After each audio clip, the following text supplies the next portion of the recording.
جب دانہ خاک کے اندر ملتا ہے، یہ خاکی اپنی فطرت میں نہ نوری ہے نہ ناری ہے۔ یہی تو سارا کمال ہے کہ جب انسان اللہ کی اور اس کے رسول صلی اللہ علیہ وسلم کی محبت اور اطاعت کے اندر فنا ہو جاتا ہے، پھر میرا رب اس کو بقا عطا فرما دیتا ہے۔ وہی جو بقا ہے وہی مقام ولایت ہے، اور وہی مقام ولایت کے اندر جو اعمال کیے جاتے ہیں وہی اصل اعمال ہے۔ انہی اعمال کا دار و مدار مقام ولایت کے ساتھ ہے، اور اسی مقام ولایت کا دار و مدار ان اعمال کے ساتھ ہے۔ ان کا تعلق لازم و ملزوم والا ہے، ایک کنیکٹ تعلق ہے۔ اولیاء کرام کے خاص اعمال کیا ہیں؟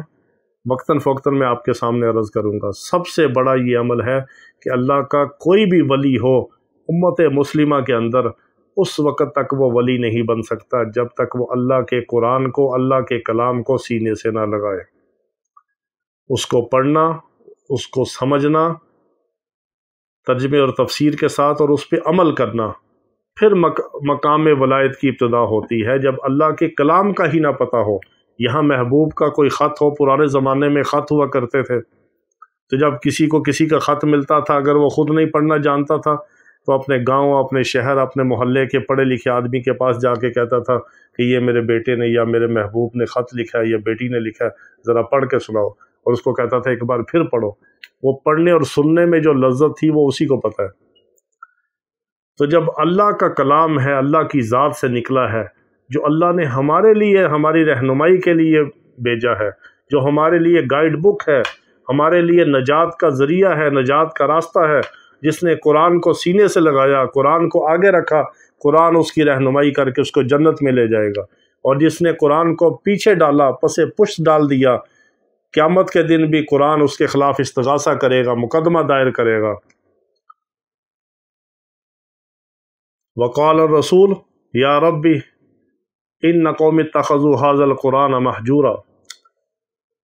یہ رسول اللہ صلی اللہ علیہ وسلم بھی قرآن کے حوالے سے دعویٰ کریں گے کہ اے میرے رب، یہ ہے میری قوم جس نے اس قرآن کو پس پش ڈال دیا تھا۔ تو اگر اللہ اور اس کے رسول اور قرآن آپ کے خلاف دعویٰ کرے تو کون آپ کو بچا سکتا ہے؟ اس لیے اس وقت تک بندہ مومن ولی نہیں بن سکتا جب تک اللہ کے قرآن کو سینے سے نہ لگائے۔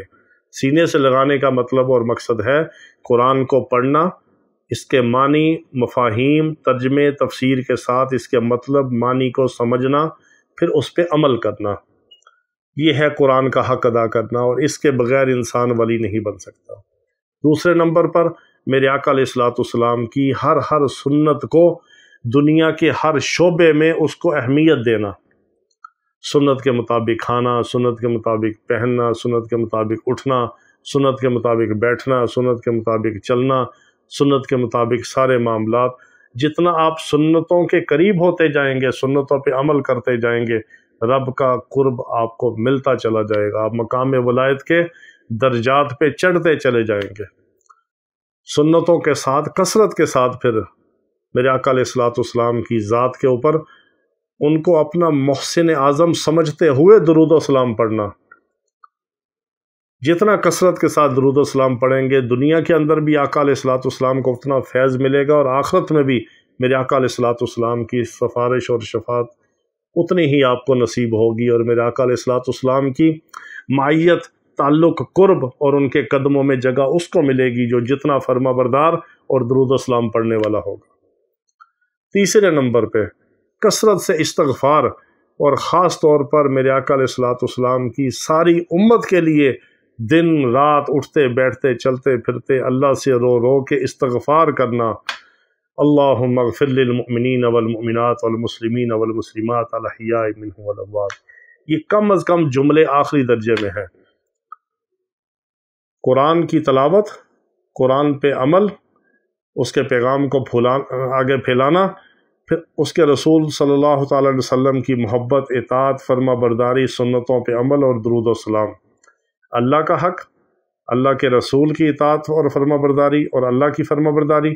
تیسرے نمبر پہ امت کے لیے استغفار، امت کی خیر خواہی، امت سے محبت۔ یہ ہے پورے دین کا خلاصہ، اور یہ ہے اولیاء کرام کے 3 بڑے خاص اعمال۔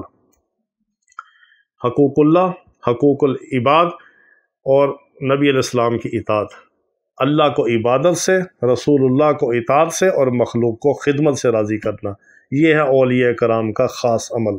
آخری مختصر آپ کو بتا دیا ہے۔ اگر آپ بھی چاہتے ہیں تو آپ بھی اس پہ محنت اور کوشش کریں، ہمارے لیے بھی دعا کریں کہ اللہ تعالیٰ مجھے اور آپ کو اپنے خاص برگزیدہ بندوں میں شامل کر دے اور ہمیں مقام ولایت دنیا میں عطا فرما دے، اور ہر قسم کے شر اور فتنے سے اللہ تعالیٰ ہمیں بچا کر ایمان کی سلامتی کے ساتھ اور موت کے وقت اپنا دیدار نصیب کر کے اپنے پاس بلا لے، اور دنیا کی زندگی میں بھی اللہ تعالیٰ ہمیں کامیاب کر دے اور آخرت میں بھی ہمیشہ کے لیے ہمیں کامیاب کرے، اور اللہ رب العزت میرے آقا علیہ الصلوۃ والسلام کی ساری امت کے تمام مسائل کو حل فرمائے، تمام روحانی جسمانی بیماروں کو شفاء کاملہ عاجلہ مستمرہ عطا فرمائے۔ وآخر دعوانا ان الحمد للہ رب العالمین۔